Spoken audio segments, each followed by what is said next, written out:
Bismillahirrahmanirrahim. Assalamualaikum warahmatullahi wabarakatuh.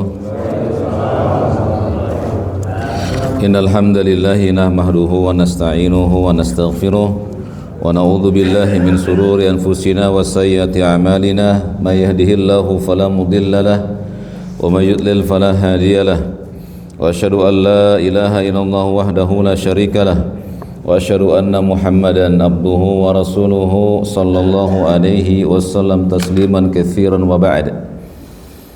Jemaah sekalian, semoga Allah Subhanahu wa taala senantiasa menjaga kita sekalian serta menjaga keluarga kita agar senantiasa di atas ketaatan kepadanya. Karena ketaatan itu adalah ibadah. Sebagaimana Dia telah berfirman, "Wa ma khalaqtul jinna wal insa illa liya'budun." Tidak kuciptakan jin dan manusia kecuali untuk taat kepadaku, baik berupa perintah maupun larangan. Jadi orang yang mentaati Allah, dialah yang disebut dengan ayat itu. Tidak kuciptakan jin dan manusia kecuali untuk beribadah. Jadi jangan kita nggak taat. Orang yang nggak taat berarti nggak beribadah kepada Allah. Karena ibadah itu adalah apa-apa saja yang Allah cintai dan Allah ridhoi, baik perkataan maupun perbuatan yang tersembunyi di hati atau yang nampak di anggota badan. Bapak sekalian, saya bersyukur kepada Allah 21 orang ikut ujian. Semoga ini buat menambah wawasan kita bahwa belajar itu ada kalanya harus diuji. Sebagaimana hidup kita pun diuji. Jadi diujinya kalian dengan soal-soal untuk mengetahui, ingatan saya gimana. Dan saya berbaik sangka kalian nggak ngelihat, nggak nyontek, karena udah bukan umurnya. Kalau dulu kita bikin kebetan gitu kan, di tangan, di selampe, udah nggak ada lagi sekarang.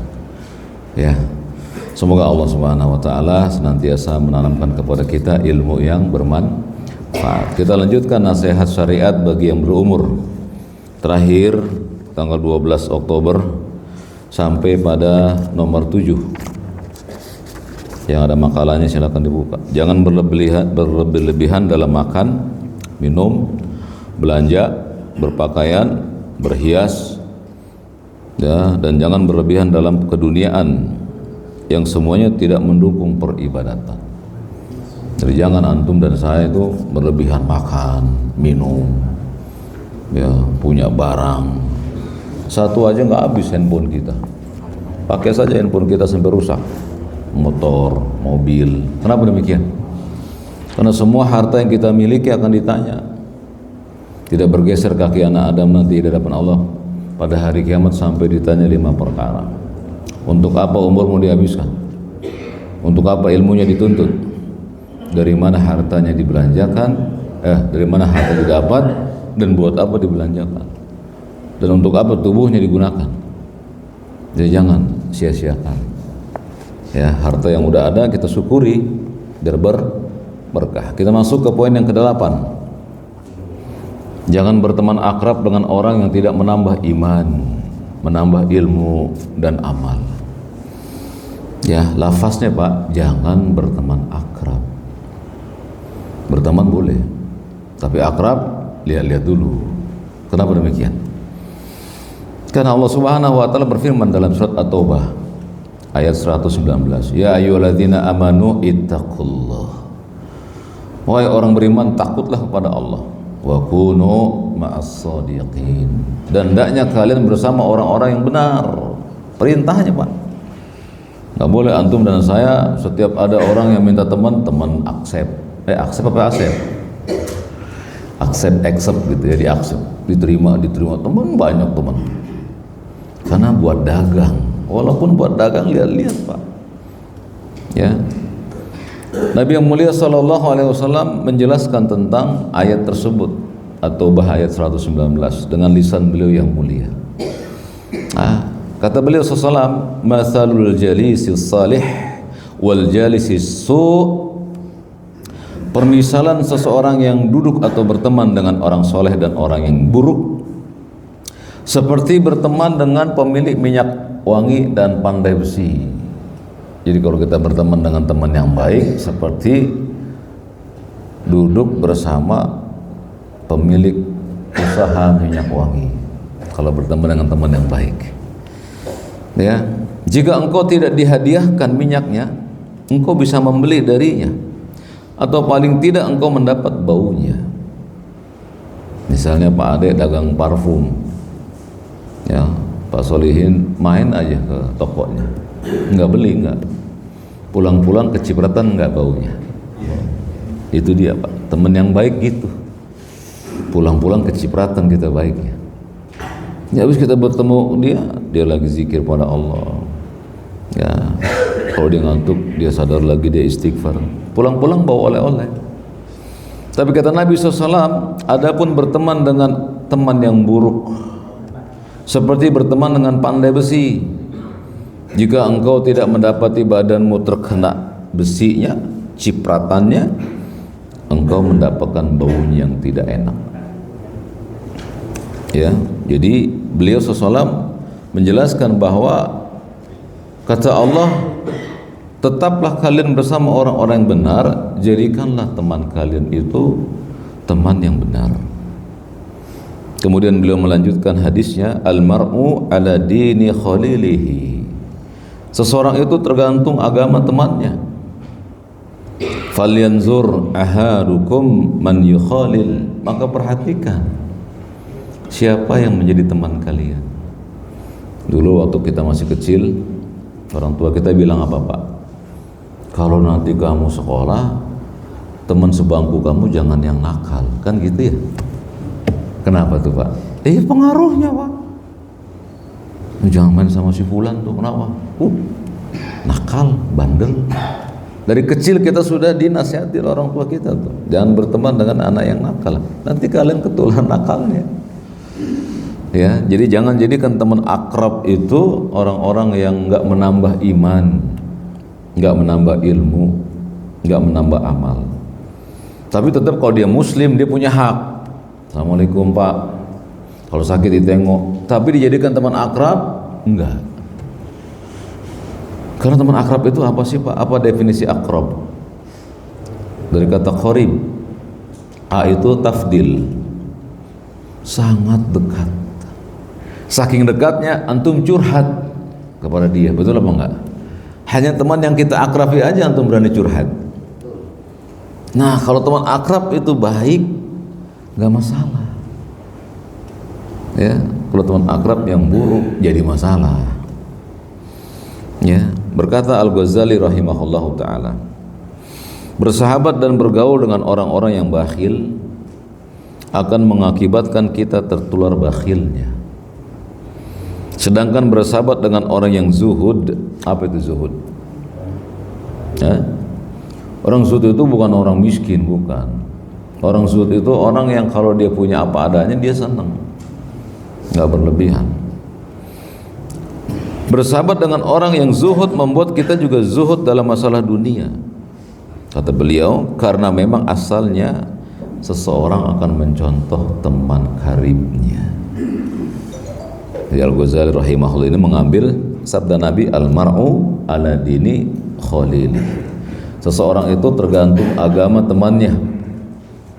Ya, falyanzur ahadukum man yukhalil. Maka perhatikan temanmu itu. Gampang ini Pak. Namun ingat, sekarang ini pertemanan nggak mesti tatap muka berdekatan. Ini salah satu teman kita sekarang. Ya. Jangan setiap teman yang ada dalam ini Pak antum jadikan teman. Ya, ini seperti pisau bermata dua. Ya, bisa menusuk orang yang memakainya ke atas. Di bawahnya motong tomat, di atasnya motong leher kita. Gitu. Berbahaya kalau nggak digunakan dengan ilmu. Sekarang mari kita hitung berapa banyak kita memegang handphone atau memegang itu tuh Pak, mushaf. Hitung oleh kita di rumah. Banyak mana jari kita mijit istri kita atau mijit handphone? Ya, hitung jari kita. Ya, apakah digelincirkan di atas tubuh istri kita untuk ngurutin dia atau ngurutin Android? Ya, itu aja sama kita. Semakin banyak kita tahu itu Pak, semakin kita merenung, ini saya buat apa hidup ini kalau begini? Nggak menambah iman, nggak menambah bekal. Apalagi orang yang setiap hari bersama dia Pak, tiap hari bersama dia. Ya, kalau kalian melewati 10 orang yang lewat, entah di pos ronda, entah di warung, semuanya megang ini, betul apa enggak? Semuanya Pak. Bahkan orang tua dan anak satu rumah ngobrolnya pakai ini Pak. Halo Pak, Bapak di situ Bapaknya lagi ngapain Pak? Lihat sampai seperti itu Pak, ujian kita terhadap ini. Nah, kalau kita nggak punya iman, ilmu, takwa, kita larut Pak dengan benda ini. Jadi pertemanan akan mengakibatkan agama kita berubah. Ya, kalau antum masuk masjid, pastikan mati. Apa yang mati? Antum mesti klik gambar pesawat. Kalau antum masuk masjid masih antum buka datanya, ada sesuatu di hati kita. Kenapa? Ini rumah Allah. Pantas nggak antum lagi ngaji? Alif lam mim dzalikal kitabu la raiba fih. Sopi ini. Allah diakhirkan. Bagaimana kalau kita diakhirkan oleh Allah nanti di yaumil akhirah? Ya. Dan al-jaza min jinsil amal. Balasan dari Allah sesuai dengan jenis amal kita di dunia. Barang siapa yang mendahulukan Allah di dunia, Allah akan dahulukan dia nanti di akhirat. Dan barang siapa yang mengakhirkan Allah, siap-siap diakhirkan oleh Allah di akhirat. Jadi kita belajar ini Pak, untuk apa Pak? Untuk lebih takut kepada Allah, lebih cinta kepada Allah, dan lebih berharap hanya kepada. Kan kalian dan saya berjanji, di setiap hari kita berjanji, hanya kepadamu aku beribadah, hanya kepadamu aku mohon tolong. Mana buktinya? Kalau Allah diakhirkan, ya. Jadi pertemanan itu akan membuahkan sesuatu di dada kita. Jadi bertemanlah kepada orang yang, itu udah sholat belum? Belum, sholat dulu kita. Ntar masih lama, sholat aja, aneh nggak mau ngomong sama ente kalau ente nggak sholat. Baru kita ngobrol, karena asik Pak. Ya kan? Ente udah puasa. Puasa apa? Ya puasa buat menguatkan badan kita supaya kuat beribadah, nggak terlalu banyak makanan di perut dan seterusnya. Puasanya apa? Puasa Daud bisa, Senin Kamis bisa. Oke deh. Awal-awalnya dia puasa karena manusia, boleh awal-awalnya biarin. Tapi sehari, 2 hari, sebulan, 2 bulan biasa dia puasa. Nanti antum pulang ke rumah jadi biasa Pak. Saya Pak Badar mau pulang ke rumah, Bu, habis sholat di sini, nggak ngopi juga karena nggak disediain. Pulang ke rumah, ada makanan Bu? Nggak ada. Kalau gitu aku puasa. Asik kan? Kata istrinya, aku juga Pak. Suami istri berpuasa. Nggak lama datang Pak Soleh. Assalamualaikum Pak Dono, ini tadi belum disiapin kopinya, udah siap sekarang Pak. Kalau gitu aku berbuka. Berbuka silakan. Kata istrinya, aku juga berbuka. Suami istri berpuasa, suami istri berbuka karena Allah Subhanahu wa ta'ala. Orang berpuasa itu luar biasa Pak, dahsyat orang berpuasa itu ya. Yang ke-8,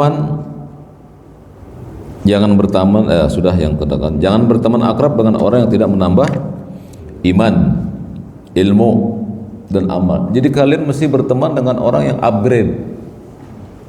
Di sini kan semua punya handphone. Coba kalau handphone kalian gak di-upgrade gimana kira-kira?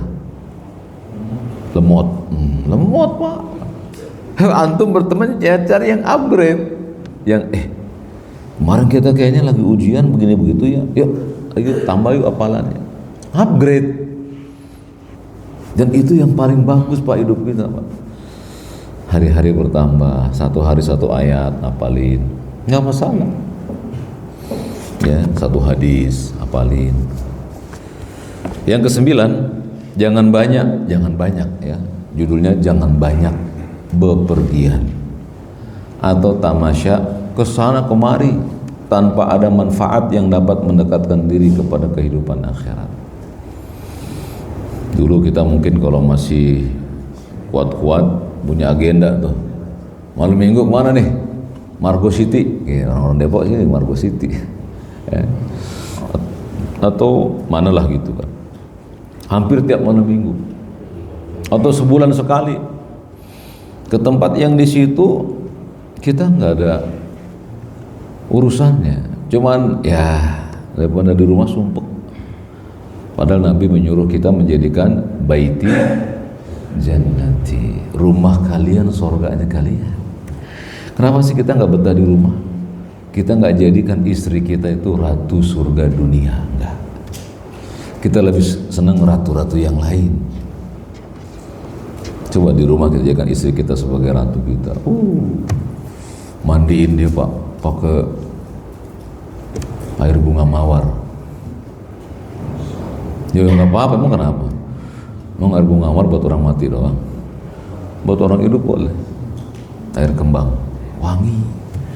Mandi bersamanya, saling memijat, suap-suapan di rumah. Walaupun tangan kaki kita udah keriput. Kan kita makan makanan cuman kalau waktu kawinan Pak, di pelaminan suap-suapan. Kata Nabi SAW, satu suapan yang kau berikan kepada istrimu lebih baik daripada dinar dan dirham. Satu suapan. Hadisnya umum Pak, untuk semua umur, bukan waktu di pelaminan, bukan. Setiap hari, apalagi nanti sebentar lagi Ramadan. Caranya Pak, antum mendekati iftar, istri antum dudukin di situ Pak. Begitu 1 menit lagi bilang, nanti bentar lagi nganga ya sayangku. Begitu dia nganga, suapin korma, bismillah. Itu namanya satu suapan kepada istrimu. Kan kita selama ini mungkin apa sih maksud suapan? Suapan itu Pak. Ambil air manis, ini bismillah, bismillah. Dhahabaz dhama wa batalatil wa sabatal ajr insyaallah. Lebih baik dari dinar dan dirham. Kata istrinya, tumben. Habis ngaji saya soalnya. Ada hadisnya. Masya Allah. Emang iya? Iya. Jadi samara itu apa samara Pak Pujo? Samara. Keluarga samara, sakinah, mawadah. Kan itu yang kita minta waktu kita bikin undangan Pak. Ya kita nggak ngerjain di rumah. Cuma waktu undang-undang doang, mudah-mudahan samara. Kita nggak lakukan samara di rumah. Cuman samar-samar doang, bukan samara. Akhirnya samar-samar juga cinta kita sama dia. Nggak jadi surga di rumah kita. Ya, jangan banyak bepergian. Di rumah sama istri asik Pak. Dan Nabi SAW lebih suka bersama istrinya di rumah. Dan beliau mengatakan, sebaik-baik kalian yang paling baik kepada keluarganya, dan aku yang paling baik buat keluarga. Nabi katakan beliau yang paling baik bagi untuk kita contoh. Laqad kana lakum fi Rasulillah, sungguh pada diri beliau suri teladan kita contoh. Ya, antum kalau dapat bonus dari kantor jangan jajanin teman kantor. Traktir siapa? Pak Afan. Istri, baru namanya anak yang ngaji. Iya enggak Pak Roni? Ya gitu. Kata Nabi SAW, idza aradallahu qabda abdin bi ardin, lihat tuh, jika Allah ingin mewafatkan seseorang di sebuah tempat, ja'ala lahu biha hajah, Allah berikan pada orang itu kebutuhan di tempat tersebut. Hadis ini Pak, kata para ulama, jika ada orang yang suka bepergian tanpa mendapatkan manfaat ukhrawinya, dikhawatirkan masuk hadis ini. Dia akan diberikan oleh Allah kebutuhan di tempat yang sering dia datang itu. Jadi kalau antum sering jalan-jalan ke gunung, ke pantai, dikhawatirkan Allah berikan kebutuhan di situ. Dan kalau begitu, wafatlah antum di situ. Kalau wafatnya nggak telanjang, kalau wafat telanjang gimana? Di pantai, di gunung. Su'ul atau husnul Pak? Wafat dalam keadaan membuka aurat di halayak ramai, di tengah-tengah manusia.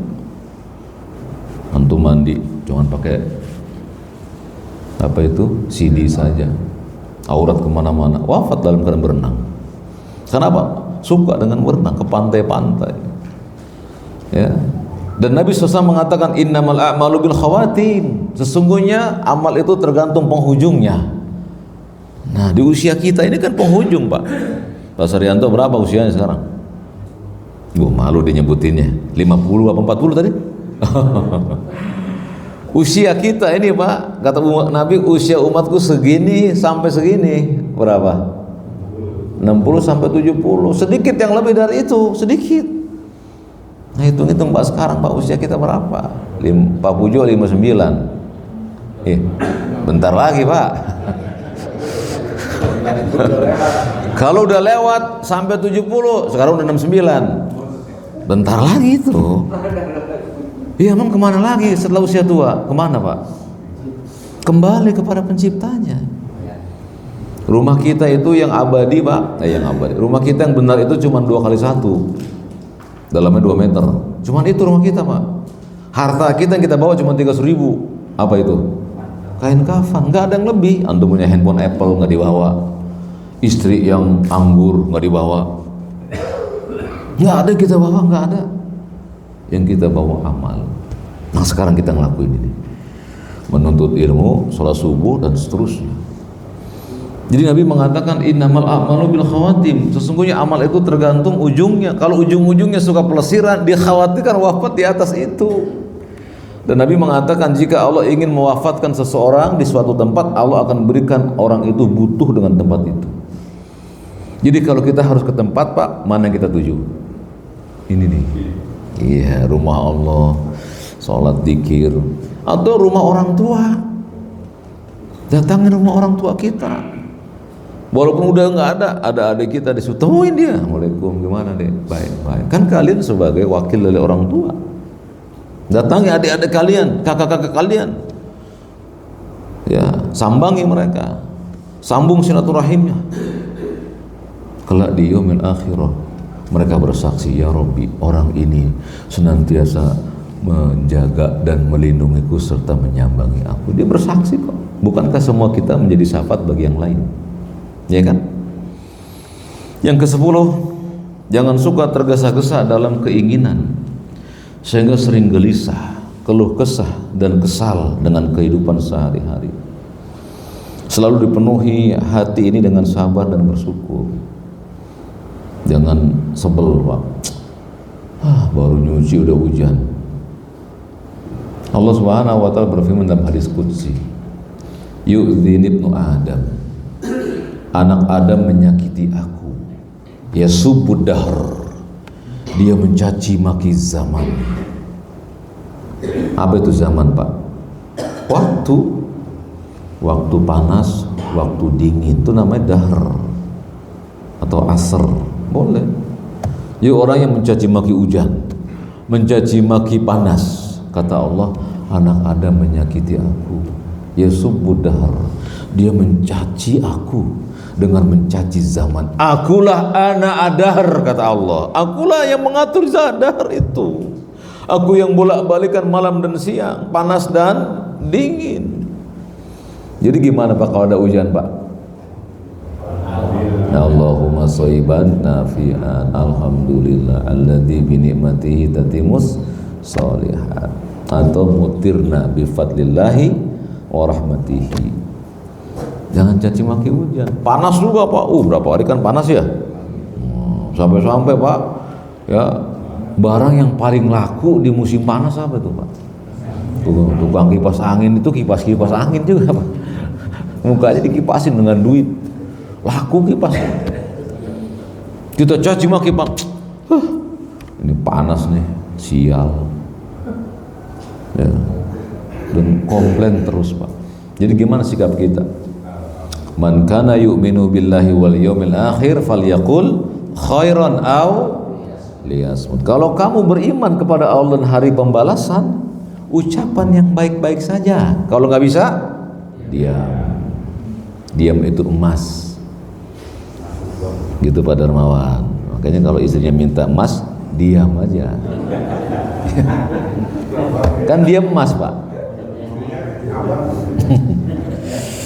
Ya, jadi jangan suka tergesa-gesa, Pak. Termasuk minta, ya Allah berikan aku sekarang mobil. Sekarang mintanya, Pak. Siapa kita di hadapan Allah? Antum dagang Pak, baru sehari ya, pengen nyaingin distributor. Sabar Pak sehari. Kalian tahu tidak Pak konsep rezeki Pak? Konsep rezeki itu Allah tetapkan 50.000 tahun sebelum Allah ciptakan langit dan bumi. Pak Margiono rezekinya sekian, Pak Solihin, Abdul Aziz, Pak Indra, Pak udah ditetapkan 50.000 tahun sebelum Allah ciptakan langit dan bumi. Jadi kenapa antum kerja? Perintah Allah. I'malu ya alu Dauda syukran. Bekerjalah wahai keluarga Daud agar bersyukur. Jadi kerja tuh buat wujud syukur Pak, bukan buat merubah rezeki. Nggak bisa dengan pekerjaan. Sudah ditetapkan rezeki kita nggak tertukar. Ya nanti kita bahas itu Pak rezeki. Kalau antum tahu Pak konsep rezeki, nggak ada yang banting-banting tulang hari ini. Tulang nggak dibanting-banting. Kalau tukang daging biarin aja. Kita ngapain banting-banting tulang? Ngoyo kerjaan, rezekinya nggak berubah Pak. Ya, antum melihat kan orang yang suka gali-gali apa jalanan. Saudara kita dari Sindang Laya kan, disebut tukang sindang Pak. Dari Sindang Laya Cirebon itu Pak. Saya ngobrol sama mereka tuh, Bang, berapa sehari kau dapat? Nggak tentu Pak. Nggak tentu. Iya. Kalau sebulan, nah kalau sebulan bisa ditentuin. Nanti kumpulin kan, bisa seminggu nganggur, bisa seminggu nganggur. Seminggu nganggur, minggu kedua nganggur, minggu ketiga nganggur, minggu keempat baru dapat 1 juta. Kalau kita katakan sebulan itu 1 juta, 4 minggu berarti berapa seminggunya? 250.000. Itu rezeki begitu Pak. Kalau antum nggak dapat di awalnya, dapat di akhirnya. Sekarang kita ngoyo nih Pak, dapat Pak sebulan 500 juta, dapat ujungnya tompes, nggak ada apa-apa. Itu konsep rezeki. Jadi kalian semangat kerja, bagbuk pagi-pagi keluar, pulangnya pagi lagi. Betul kalian dapat, ujungnya kosong. Itulah konsep rezeki, nggak bakal bertambah. Nggak. Maksudnya berkah rezeki apa Pak? Yang segitu ya segitu, cuman Allah kembangkan. Hatinya cukup. Jadi dapat 10.000 cukup, alhamdulillah. Nggak bakal beli Starbucks, paling kopi kapal api di situ beli itu. Ngapain dia beli Starbucks 10.000? Dia beli kapal api 2.000, 3.000, 5.000 minum. Allah penuhi hatinya dengan kepuasan. Jadi jangan banyak bepergian dan jangan suka tergesa-gesa. Pengen pergi ke sana, pergi ke sini. Wah itu ada apa itu tempat wisata baru. Wah udah tuh Pak, sampai mimpi kesemsem pengen ke situ. Jangan suka tergesa-gesa. Allah Subhanahu wa Ta'ala berfirman dalam surat Yunus ayat 11, wala yu'ajirullahu linnasi syarr. Kalau Allah menyegerakan keburukan bagi manusia, ya, sebagaimana manusia menyegerakan kebaikan, meminta kebaikan disegerakan, pasti ajal mereka diakhiri. Kalau tergesa-gesa gitu Pak, ya. Akan tetapi kata Allah, kami biarkan orang-orang yang tidak mengharapkan rindu dengan kami terombang-ambing dalam kesesatan. Jadi orang yang suka minta apa-apa segera itu Pak, dia terombang-ambing dalam kesesatan. Jadi harusnya gimana? Sabar. Ya kan? Kan antum pekerja nih Pak di kantor, masuk tanggal 1, gajiannya tanggal berapa? Rata-rata. Ya, sabar kan antum tanggal 1, tanggal nunggu sampai gajian, sabar. Kenapa bisa? Kenapa untuk yang lain nggak bisa? Ya, sholatnya mesti sabar, takbir, khusyuk.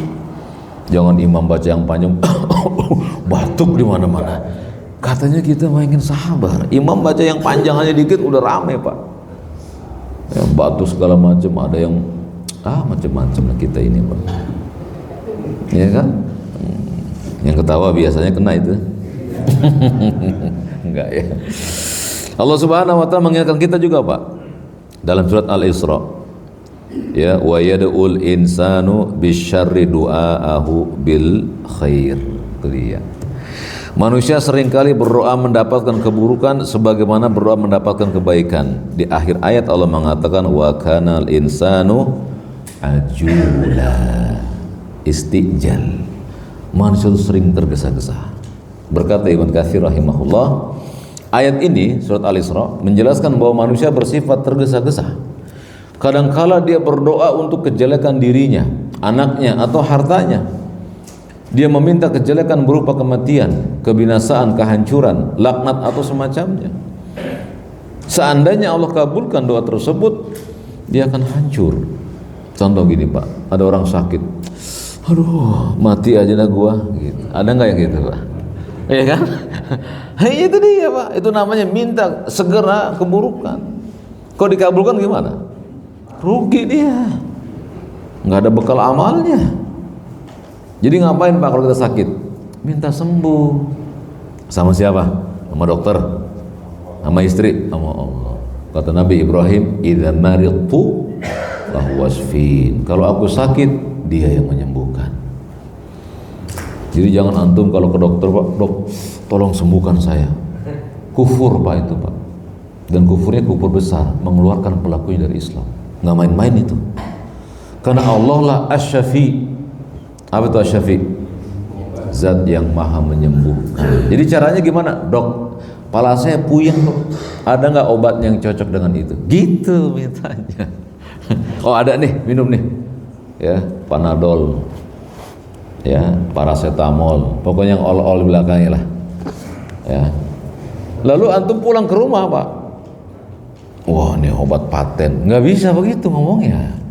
Antum ambil air. Bismillah. Minum ya Pak. Bismillah.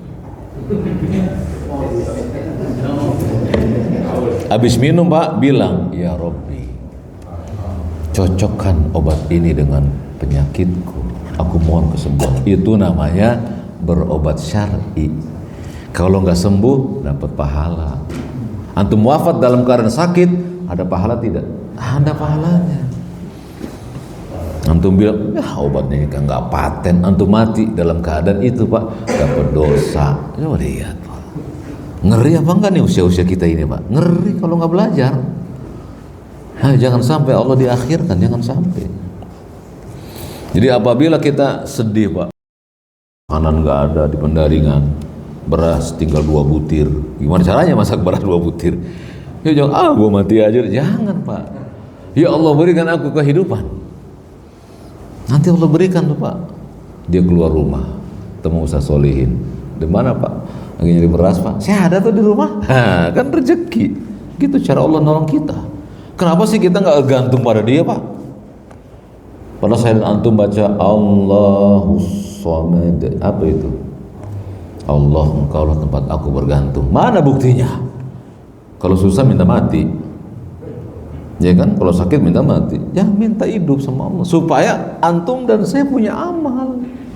Tujuan kita hidup buat apa Pak?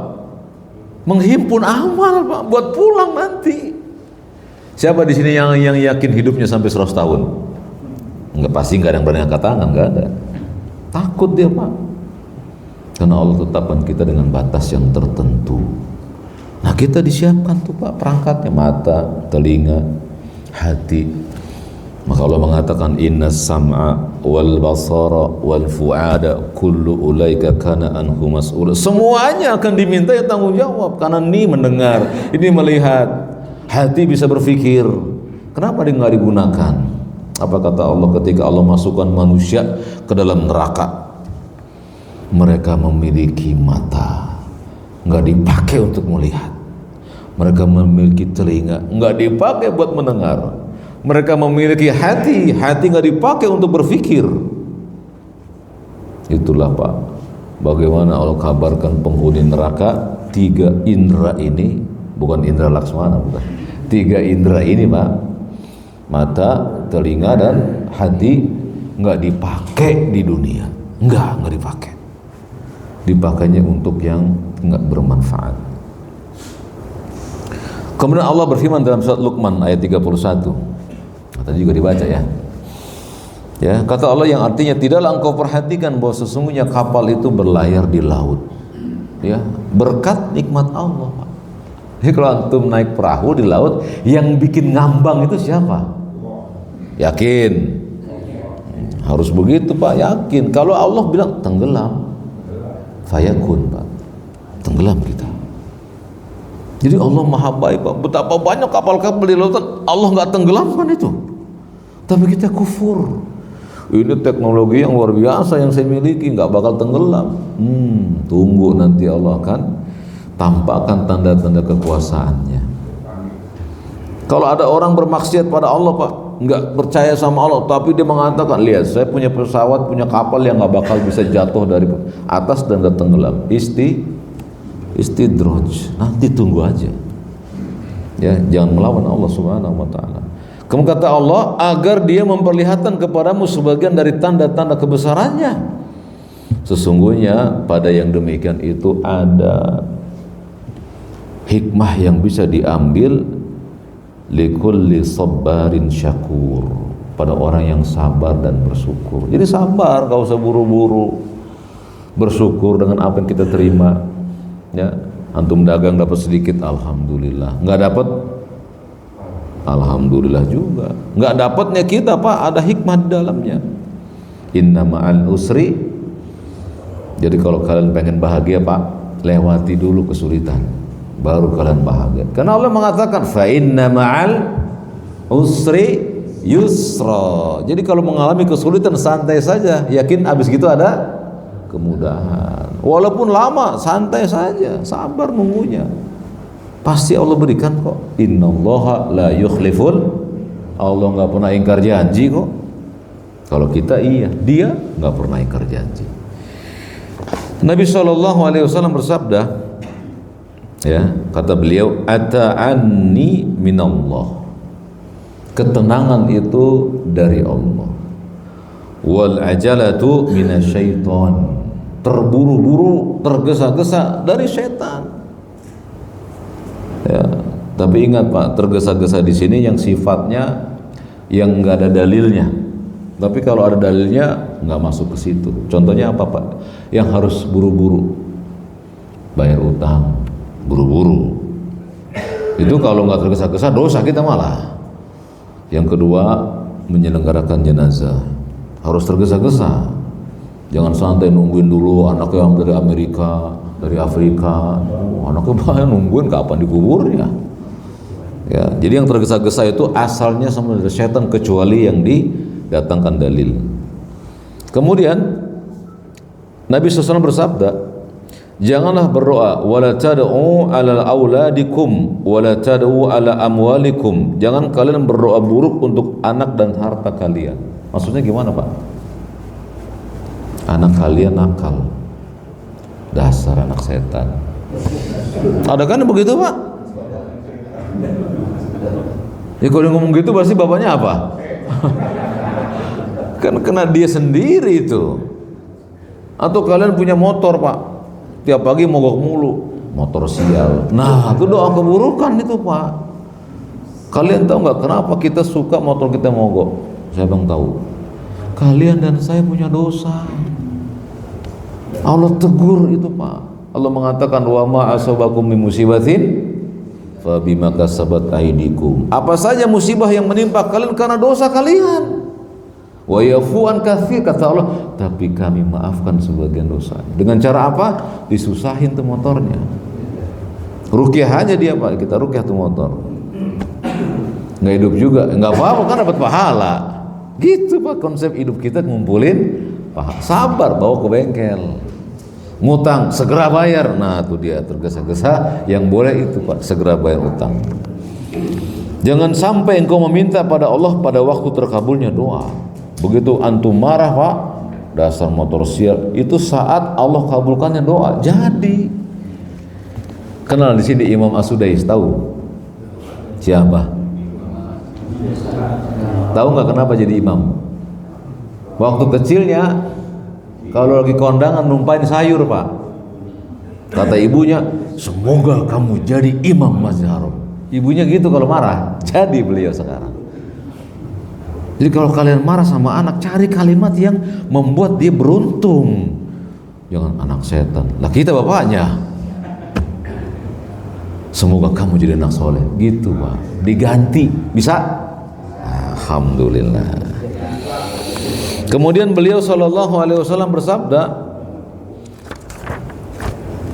ajabali amril mu'min, sungguh menakjubkan urusannya orang-orang yang beriman. Inna amrahu kullahu khair, semua urusan orang beriman itu kebaikan, Pak. Kata Nabi, walaisa zaka li ahadin illa lil mu'min, dan tidak terjadi itu kecuali pada seorang mukmin. Nah pertanyaannya, kita mukmin enggak? Gitu. Muslim iya, Pak. Saya yakin kita muslim. Mukmin belum tentu. Karena tingkatan agama seseorang pertama apa? Islam. Yang kedua iman. Yang ketiga ihsan. Pinter. Alhamdulillah. Gitu dong, Pak. Wah, ngaji saya. Gitu. Boleh dong begitu kan, dia kan buat diri sendiri, bukan takabur kepada orang lain. Karena ngaji kita tahu, Pak. Jadi kita baru Islam iya, iman belum tentu, Pak. Nah, kita asah ini, Pak, di sini di kajian tuh menambah iman. Kata Nabi, urusan orang mukmin tuh baik semuanya, dan itu hanya ada pada orang mukmin. Apa kata beliau lagi? In asabathu syarra'u syakar. Kalau mukmin ini tertimpa keburukan, menimpa padanya kebaikan, dia bersyukur. Ucapannya apa, Pak? Kemudian hatinya meyakini kebaikan datang dari Allah. Kemudian anggota badannya ruku dan sujud. Gitu tuh namanya orang bersyukur. Kata beliau sallallahu, kalau tertimpa dharra sabar. Kalau tertimpa musibah sabar. Siapa yang tahu definisi sabar? Pak Roni, apa itu sabar? Kan mikir kan kita kan, apa ya sabar? Enggak ngeluh, bukan. Belum tentu. Banyak orang yang nerima, ya udah, tapi nggak sabar dia ternyata. Sabar itu, Pak, didefinisikan oleh para ahli ilmu. Hampir semua ahli ilmu mengatakan yang sama. Sabar itu engkau tidak berbuat maksiat saat kesulitan. Nah itu dia. Itu arti yang paling agung, Pak. Engkau tidak berbuat maksiat saat, contohnya apa, Pak? Lagi sakit, Pak. Jangan caci maki Allah. Gua mulu yang sakit, Pak Afan ngapa yang sakit? Dia caci maki Allah, dia nggak ridho, itu namanya maksiat. Gitu. Antum sakit larinya ke orang nggak normal dan orang nggak pintar, datangnya ke situ, Pak, itu maksiat. Antum berobat dengan mengatakan obatnya paten, itu maksiat. Jadi maksiat itu nggak cuma mencuri, nggak membunuh, enggak, itu jelas maksiatnya. Ini ada maksiat yang tersembunyi, Pak, di hati-hati hamba.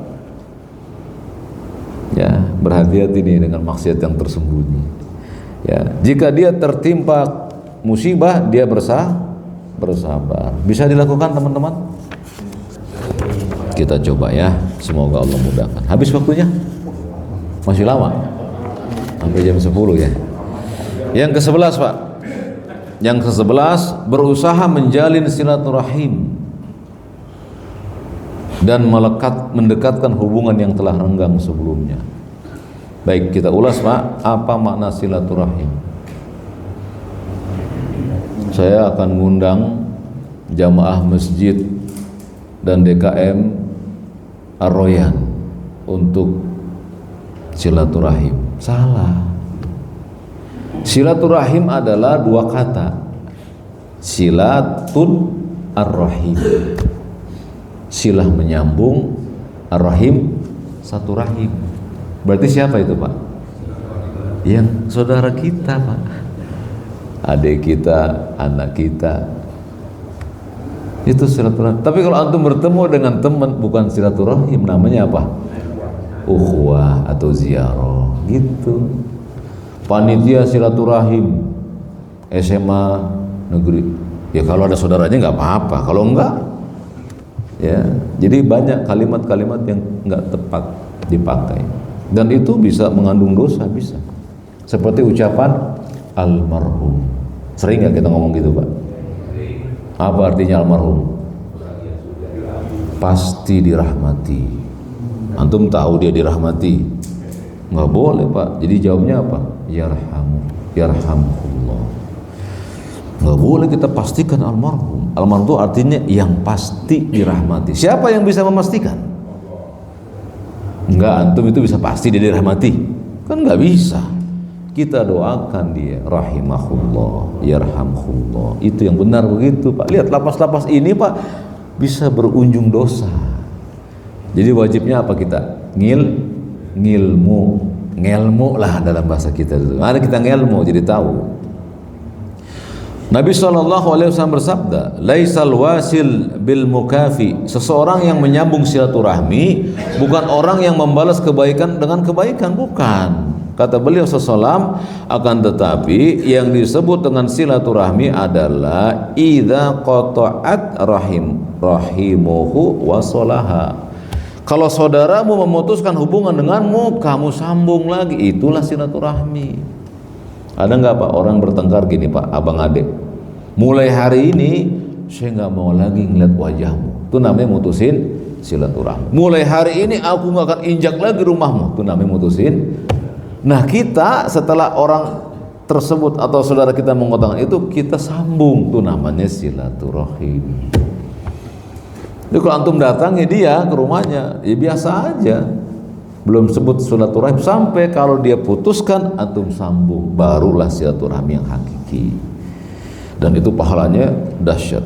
Kata beliau SAW, tidak ada dosa yang lebih pantas disegerakan balasannya bagi pelakunya di dunia ini, melainkan perbuatan itu adalah memutus silaturahim.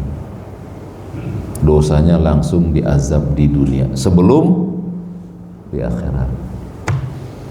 Ya, jadi jangan sampai Pak antum ribut dengan saudara, mulai hari ini aku nggak akan mau melihat wajahmu lagi. Itu namanya memutuskan silaturahim. Kata Nabi SAW, ketika beliau ditanya tentang amalan yang dapat memasukkan ke dalam surga, beliau menjawab, ta'budullah, ibadahilah Allah, la tusyrik bihi syai'an, jangan engkau berbuat syirik kepadanya. Ya, kemudian wa tuqimus shalah. Itu Pak. Kata Allah yang bisa memasukkan surga nih, kata Nabi SAW, yang bisa masukin surga, jangan engkau berbuat syirik. Beribadahlah kepada Allah dengan ikhlas, wa tuqimus shalah, dirikan sholat yang 5 waktu. Nabi mengatakan tuqimus shalah. Apa maksudnya Pak? Mendirikan sholat sama mengerjakan sholat beda. Kalau antum sholat Allahu Akbar, selesai, itu baru ngerjain, belum mendirikan. Itulah yang kenapa kita STMJ sampai hari ini, sholat terus maksiatnya jalan. Kenapa? Sholatnya Pak baru dikerjain, belum didirikan. Jadi mendirikan sholat Pak, diperhatikan wudunya, diperhatikan syarahatnya sholat, rukun sholat, wajib sholat, sunnah sholat, diperhatikan. Jadi penting kan kita belajar? Penting supaya tahu. Kalau nggak antum nggak tahu tuh mana yang wajib sholat, mana yang rukun sholat. Orang yang ketinggalan tasawuf awal, ngapain dia habis gitu? Antum tertinggal tasawuf awal di sholat maghrib, habis gitu ngapain? Sujud. Antum tertinggal ruku, ngapain? Nggak bisa susawi. Batal sholat yang pertama itu Pak. Coba lihat itu, nggak main-main sholat ini. Antum nggak baca Fatihah di rakaat pertama hilang, nggak bisa diganti susawi. Kita masih tahu itu Pak, semua itu masih tahu. Masih kita beberkan ilmunya. Ya. Jadi yang kata beliau, yang bisa masukin seseorang ke surga, dia beribadah kepada Allah tanpa menyekutukan Allah. Mendirikan salat, wa tu'ti zakat, tunaikan zakat, baik zakat malam maupun zakat zakat fitr. Kemudian kata beliau, wa tasilur rahim, dan sambunglah rahim. Kemudian beliau bersabda, Allah berfirman, berarti hadis qudsi. Kata Nabi SAW, qala Allah azza wa jalla, Allah berfirman, Ana Rahman, kata Allah, aku adalah Ar-Rahman, nama bagi Allah. Aku adalah Ar-Rahman, wa ana khalaqtur rahim, aku yang menciptakan rahim ibu kita. Allah menciptakan. Kata Allah, aku yang menciptakan rahim. Wastaqaqtu laha manismi, dan aku mengambilnya dari namaku. Jadi Rahim itu diambil dari nama Ar-Rahim. Kata Allah tuh Pak. Kata Allah ya, faman wasolaha saltuhu. Kalau dia sambung, aku akan sambung dia. Kemudian kata Allah, waman qata'aha battatuhu. Kalau dia putuskan, aku putuskan nanti di akhirat atau di dunia. Jadi ngeri Pak, ya ngancem-ngancem itu, gue nggak mau ketemu lo lagi serang. Ngeri itu, jangan coba-coba. Aqulu qouli hadza wa astaghfirullahaladzim li wa lakum wa lisairil muslimina min kulli dzambin fastaghfiruhu innahu huwal ghafurur rahim. Kita berakhir pada poin yang ke-11. Nanti poin ke-12, 13 dan berikutnya masih ada pertemuan lagi sisanya Pak. Di antaranya adalah segera minta maaf dan berbuat baik kepada pihak yang pernah kita dolimi. Kemudian memaafkan kesalahan orang lain. Kemudian tingkatkan amal soleh yang bisa memberikan pahala terus menerus. Yang berikutnya tunaikan pembayaran hutang. Jangan bikin utang yang baru walaupun buat menolong orang lain. Yang ke-15, berhenti dari perbuatan maksiat, mata, tangan, mulut, ya, telinga dan lain-lain. Semoga Allah berikan kesempatan untuk menyelesaikannya. Silakan bagi yang ingin bersoal jawab. Pak Darmawan. Assalamualaikum warahmatullahi wabarakatuh. Waalaikumsalam. Tadi saya terkait masalah umur Ustaz ya. Naam. Itu kan 60 sampai 70 tahun kebanyakan Ustaz ya. Sampai yang ingin saya tanyakan, bolehkah kita meminta doa memperpanjang umur Ustaz? Ya. Ya Allah panjangkanlah umur saya gitu. Enggak sesuai sunnah. Jadi yang sesuai sunnah, ya Allah panjangkan umurku untuk beribadah kepadamu. Itu sesuai sunnah. Makanya kita percuma Pak panjang umurnya, percuma. Iyalah, buat apa dipanjangkan umurnya tapi durhaka pada Allah? Apa manfaatnya? Makanya Pak, ada sebuah ucapan ulama. Jika seorang muslim meninggal, maka semua hewan-hewan bersedih. Tumbuh-tumbuhan bersedih. Kenapa? Seseorang yang memuji Allah hilang. Tapi begitu seorang yang durhaka kepada Allah wafat, tumbuh-tumbuhan dan hewan senang. Gitu Pak. Maka jangan kita kufur kepada Allah. Panjang umur itu rugi kalau kita durhaka. Maka kita mohon, ya Allah panjangkan umurku dalam ketaatan kepadamu. Bisa? Jadi minta panjang umur aja nggak boleh Pak, nggak sesuai sunnah. Nggak ada hadisnya dari Nabi SAW. Tapi meminta panjang umur untuk taat ada hadisnya. Bisa? Ya gitu. Ya Allah panjangkan umurku agar aku bisa berjihad. Boleh. Panjangkan umurku agar aku bisa bertobat. Bisa. Itu mintanya. Bisa? Alhamdulillah. Bagus Pak Darmawan. Yang lain? Oh ya pas. Seorang muslim terhadap muslim lainnya adalah memenuhi undangan. Naam. Salah satunya. Ya. Terus masjid kalian sering diundang acara maulid besoknya Ustaz. Iya. Terus apa sikap kita Pak? Bagaimana sikap kita gitu? Apakah memenuhi undangannya harus tidak? Kan hadisnya nggak gitu Pak. Hak seorang muslim kepada muslim diantaranya adalah memenuhi undangan. Ada hadis yang lain. Jika tidak ada padanya kemaksiatan. Ada hadisnya Pak, wa fi riwayah. Tidak ada maksiat di dalamnya. Jangan diundang yang begitu Pak. Antum diundang ngopi sama teman antum. Kan bukan ibadah itu Pak. Tapi di sampingnya ada khomer, nggak boleh hadir. Bayangkan itu, nggak usah diundang yang begituan Pak. Diundang ngopi, di dalamnya ada, di tempat duduknya ada khomer, nggak boleh hadir. Nggak jadi ya pulang karena ada khomer. Apalagi yang sifatnya din agama, nggak boleh Pak. Nggak boleh menghadiri Pak. Acara-acara. Iya, ilmu yang dimaksud pakai alif lam depannya Pak. Talabu al-ilmi. Kata para ulama alif lam depannya ma'rifat. Ilmu apa? Syar'i.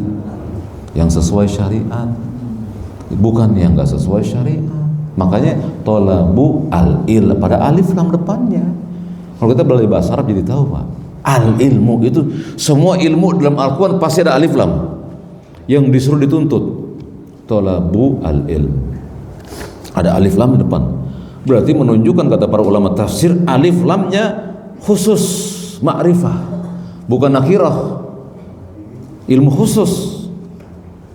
Tolabu al-ilmi faridatun ala kulli muslim.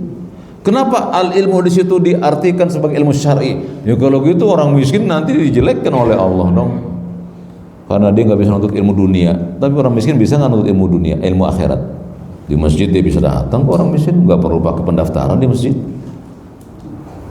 Ya bisa dipahami. Ya emang apa? Ada hadisnya, larangannya nggak boleh. Surat Al-Maidah larangannya Pak.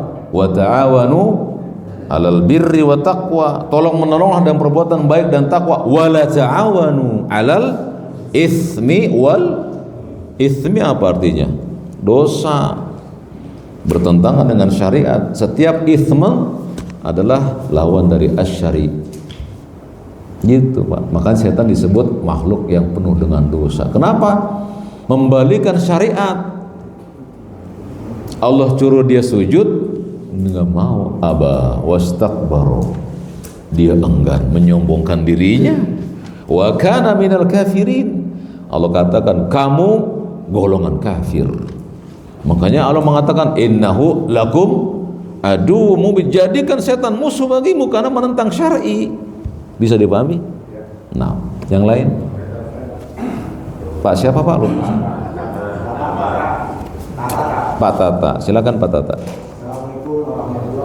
Waalaikumsalam warahmatullahi wabarakatuh.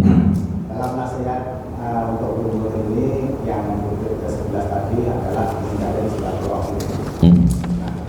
Untuk kalau misalnya yang usia tua seperti saya ini, apa misalnya ayah negara, sedangkan daerah asal saya itu di sana Pak, itu biasanya harus yang muda mengunjungi yang tua. Nah, apakah boleh saya ini yang sudah punya kesalahan itu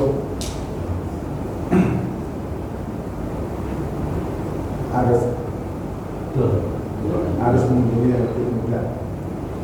Kan yang bikin aturan itu kita ya Pak ya. Yang muda-muda datengin yang tua. Akhirnya yang tua jumawa. Gua biar kata salah, gua udah tua. Gitu katanya. Ya, wasari'u ila maghfirat kata Allah. Bersegeralah kalian untuk meminta ampun pada Rabbmu. Allah enggak mengatakan yang muda atau yang tua, enggak. Bersegera semuanya, wasari'u ila maghfirati min rabbik. Bersegera semuanya kepada ampunan Rabbmu. Ini mengandung isyarat Pak. Kalau kalian salah, datangi orang yang kalian lakukan kesalahan padanya. Jangan mentang-mentang kita udah tua, saya biarkan gini kan saya kakaknya dia dong yang salah saya kok. Kok dia disuruh datang? Kita datangi dia. Dan itu menjadikan edukasi buat saudara kita Pak. Oh iya ternyata yang tua datang. Enggak lah, kan saya juga punya salah sama kalian. Dan jangan nunggu Pak. Minta maafnya nunggu nanti minal aidin wal faizin. Jangan tunggu itu. Kalau punya THR, kalau enggak pulang. Datangi langsung pakai ginian nih Pak Tata. Ada kan Pak Tata ginian kan? Halo saudaraku, pakai video call. Maafkan aku ya. Ntar aja, nanti saya ke situ. Jangan, saya pengen minta maaf kok, nggak usah nunggu-nunggu lama. Bisa Pak? Datangi mereka. Kita ini Pak Muslim Pak, mulia. Orang yang meminta maaf dan memberikan maaf sama-sama mulia tidak? Sama-sama. Ayo kita datang, kita minta maaf. Walaupun yang kita berikan kesalahan jauh lebih mudah dari kita. Emang kenapa? Inilah pendidikan yang keliru dari sejak dulu. Orang tua itu nggak boleh dilangkahin, ya nggak? Akhirnya apa? Orang tua nggak pernah minta maaf. Datang seorang kepada Umar bin Khattab, wahai Amirul Mukminin, anakku durhaka kepadaku. Panggil anakmu sini. Anak, engkau durhaka pada bapakmu, wahai Amirul Mukminin. Tunggu dulu. Apa hak orang tua kepada anak? Kata Umar, memberikan nama yang baik, memberikan ibu yang baik, mengajarkan Quran yang baik. Kata anaknya, tiga-tiganya nggak dilakukan bapakku. Kata Umar, kamu yang aku cambuk nantinya. Artinya apa? Orang tuanya disuruh minta maaf dulu sama anaknya. Kamu nggak berikan hak kepada anakmu itu. Akhirnya dia mendurhakai kamu. Jadi yang tua datangin yang muda. Walaupun nggak salah, nggak masalah kan silaturahim, Pak. Silaturahim nggak mesti juga harus tunggu salah dulu. Ya kalau nggak silaturahmi kita nantinya. Ya kita kunjungi mereka, tanya gimana keadaannya? Baik bang, baik kek, alhamdulillah. Bisa Pak Tata? Hari ini kita ke sana Pak. Aku dulu. Ada lagi? Habis? Ya Pak Agis. Assalamualaikum warahmatullahi wabarakatuh. Waalaikumsalam. Kalau manusia itu dilahirkan sebelum dilahirkan sudah ditentukan nasibnya sama Allah. Nah, nanti baik buruknya. Sedangkan buat apa kita di dunia ini kalau itu selesai? Kalau kita harus beramal gitu ya. Padahal udah di. Ya, jawabannya gini Pak, jawabnya. Apa Pak Agis tahu nasibnya? Nggak tahu. Karena kita nggak tahu takdir, kerjain aja amalnya. Ya tidak. Dan itu ditanyakan oleh sahabat Nabi Muhammad, ya Rasulullah, kalau setiap orang ditakdirkan tempatnya di surga dan neraka, buat apa kami beramal? Kata Nabi, kamu beramal aja kan kamu nggak tahu takdirmu. Gitu. Logis apa enggak? Islam begitu Pak. Islam tuh logis Pak. Nggak susah-susah. Lu ngapain mikirin takdir? Gue masuk neraka apa surga? Ya kan nggak tahu. Sholat aja udah. Dan ternyata Pak, ternyata gampang. Nanti Pak, nih nanti habisnya kita ngopi apa enggak? Ngopi kan? Dia diam aja Pak, suruh diam. Pasti nggak bisa dia. Ya kan? Gue dapat apa enggak ya? Ya nggak dapat kalau diam aja. Ambil aja itu kopinya minum. Iya kan? Amal aja amal udah. Coba antum diam aja Pak, nanti orang pada minum antum diam. Gue dapat apa enggak? Ya nggak dapat jadinya. Gerak aja ke kopi, ambil kopinya minum. Nah kita berebutan antara kopi habis ini. Bisa? Berebutlah Pak buat beramal, berebut. Kalau nunggu, oh dapat apa enggak? Enggak dapat jadinya. Kerja saja sudah kerja. Bisa kan? Alhamdulillah. Habis waktunya Pak. Satu lagi. Tadi mohon maaf. Kita boleh nggak minta sama Allah untuk merubah takdir? Iya. Karena ada hadisnya Pak. Doa merubah takdir, gitu kan? Dengan doa kita bisa merubah takdir. Bolehkah kita minta, ya Allah, rubah takdirku? Pertanyaannya, kita takdirnya apa? Kan kita nggak tahu takdirnya kita. Maka Nabi bimbing kita. Apa kata Nabi? Allahumma inni as'alukal jannah wa a'udzubika. Lihat Nabi membimbing kita positive thinking kan. Minta yang baik-baik. Ya Allah, aku minta surga. Kita nggak tahu kok kita masuk, tapi kita minta. Jangan ya Allah rubahlah takdirku. Apa aja yang dirubah? Kita nggak tahu takdir kita. Kita nggak tahu takdir kita. Kita minta, ya Allah kalau Engkau takdirkan padaku sesuatu, takdirkan yang baik. Gitu mintanya. Kita bisa dipahami ya. Carilah bahasa yang nggak keliru. Seperti tadi, boleh nggak panjang umur? Ya kan? Karena dari kecil panjang umurnya kita. Ngikutin hadir itu acara panjang umurnya. Jadi kita boleh nggak minta panjang umur? Nggak boleh. Mesti ditambah, mintalah panjang umur untuk taat. Takdir kadang tahu. Boleh nggak minta ya Rabb? Nggak boleh. Kita minta ya Allah, jika Engkau takdirkan kepadaku kebaikan, jadikan kebaikan sebagai takdir. Begitu cara kita minta. Bisa? Barakallahu fiik. Habis ya waktunya ya. Alhamdulillahirabbil alamin. Kita berdoa kepada Allah dengan nama Allah yang indah dan sifat yang mulia agar Allah mentakdirkan kita dengan takdir yang baik dan Allah panjangkan umur kita untuk ketaatan kepadanya. Amin ya mujibas sa'ilin. Kita tutup dengan kafaratul majelis. Subhanakallahumma wa bihamdik asyhadu an la ilaha illa anta astaghfiruka wa atubu ilaik. Wassalamualaikum warahmatullahi wabarakatuh.